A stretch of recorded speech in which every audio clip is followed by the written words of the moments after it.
Herbert Fruden, Herbert Freudenberger was one of the first researchers to identify and publish work on workplace burnout. Now, what he described it as symptoms of professional exhaustion, and he published a study in 1974.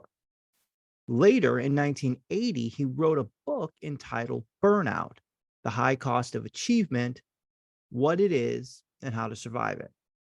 Burnout in the workplace, there were physical signs, and Freudenberger cited those physical signs as exhaustion and fatigue and sleeplessness. And he said that these symptoms came about from being exhausted due to excessive demands.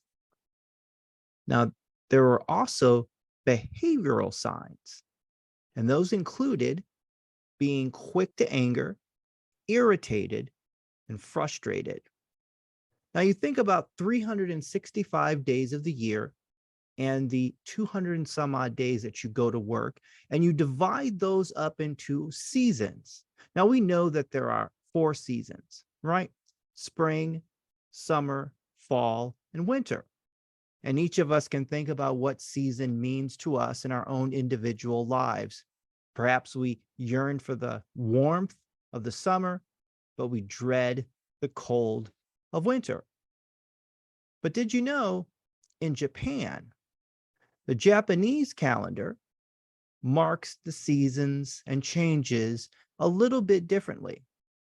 In fact, they have 24 major divisions of the seasons, and they even split those 24 divisions into a total of 72 seasons. And those 72 seasons last about 5 days each. And they took the names of the seasons originally from China,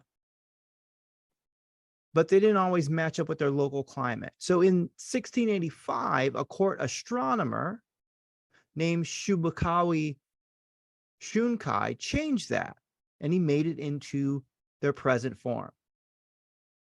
And they offer us a journey through the Japanese year. And what is unique about their seasons, these 72 seasons, is they each describe a specific action in nature. For example, in February, from February 4th to the 8th, it's east wind melts the ice. February 9th to the 13th is bush warblers start singing in the mountains. February 14th to the 18th is fish emerge from the sun. Now, these are common events that we could miss because we are so busy. And the busyness leads to exhaustion, and exhaustion leads to burnout. So on these days when we're burned out or on our way to burning out, we can look back at the specific periods of each day. And if we just see them, these small things, we can still have a lovely day.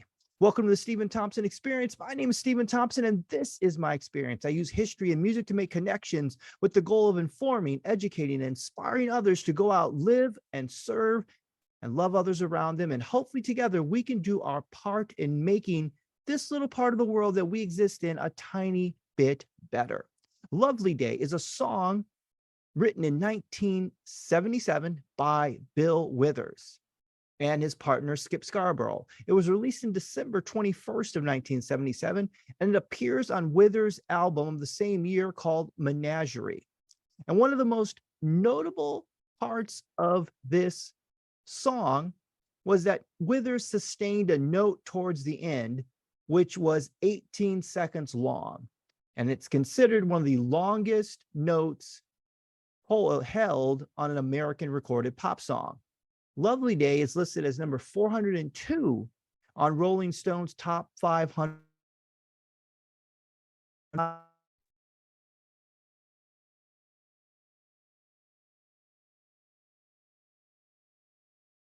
Minute. When the day that lies ahead of me seems impossible to face when someone else instead of me always seems to know the way. Then I look at you and the world's all right with me. Just one look at you and I know it's going to be a lovely day. First, when you think about these songs, you think, oh, it's going to be a happy day. But there's two things that he's pointing out. The day seems impossible and somebody's in his way. At that point, he's saying he's going to look somewhere. And what he looks at is going to help him have a lovely day. So when there is something blocking you, that's something that's impossible for you to face, you can still have a lovely day. So Inez Beverly Prosser, she was a PhD, and she was born into a family of 11 children at the end of the 19th century in South Central Texas. And she was educated in colored schools only for African Americans. And she earned a PhD in psychology in 1933. And what was significant about that is that she was the first African American woman to earn a PhD in the field of psychology. And she had a lifelong passion for education. And she got her college work, she started at Prairie View University, a historically Black college northwest of Houston. Then she got a 2-year certificate and began teaching in Austin, Texas. And then she taught elementary school and then high school. She finished her bachelor's degree at Sam Houston College in 1926. But because the schools were segregated in Texas, she had to leave Texas to continue on to get graduate work. So she did her master's degree at the University of Colorado and then her doctorate in psychology at the University of Cincinnati in 1933. And it was so powerful of a moment that she obtained her PhD in psychology. She was recognized on the cover of the magazine Crisis in August of 1933. And that was the official magazine of the National Association for the Advancement of Colored People. So go back to the lyrics. When the day lies ahead of me, seems impossible to face, and when someone else instead of me always seems to know the way, then I look at you and the world's all right with me. Just one look at you and it's going to be a lovely day. So when she had something ahead of her, in her way, segregated schools, she was still able to look and find her way and make a lovely day by receiving her PhD in psychology. So you could feel a burden before you go to your workplace, before you face your day, just like the lyrics say, even though the day could seem impossible to face. Well, here's what you can do. What is the next positive, specific step or decision that you can make? You see, when you feel those burdens, think about this, for example. Do this exercise. Recite exactly what you're going to be doing. For example, if you're going to work and you may be feeling the burden, say, I'm getting into my car. I place the key in the ignition. I turn the key. The car starts. Don't take these small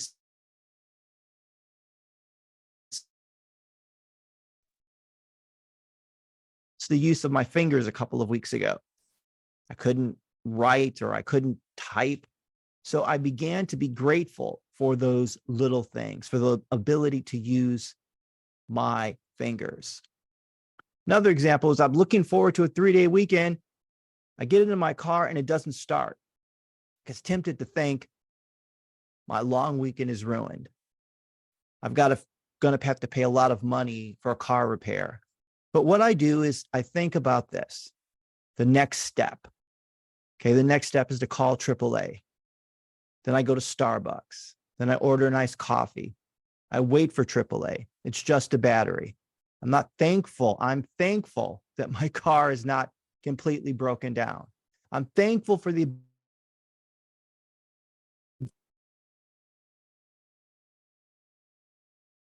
and that is how you look at your lovely day. You pay attention to those small things. And that helps you to manage a challenging situation. So when we look back at the Japanese seasons, the month of March, first peach blossoms is March 11th through 15th. Then comes caterpillars become butterflies. Then sparrows start to nest. First cherry blossoms, distant thunder. These are all observable items in nature that we could look at, that we could see. And as Bill Withers says in his song, just one look at you, and I know it's going to be a lovely day. Thank you for listening to the Steven Thompson Experience. My name is Steven Thompson, and this has been my experience. It is my goal and desire to inform, to educate, encourage, and inspire myself and others to create a path towards the goals you set and the hope you want to pass on. Thank you for listening, and I hope to see you again. I hope and pray that you will be the best version of yourself and that you will find a path through, around, or over the obstacles that come your way. I enjoy history and great music. So go listen to Lovely Day by Bill Withers. Check out my website, The Steven Thompson Experience. I have a newsletter, a blog, and links to my novels, and also some worksheets to guide you through some exercises to help you manage difficult situations in a positive way to have a positive day. Take care. Bye-bye.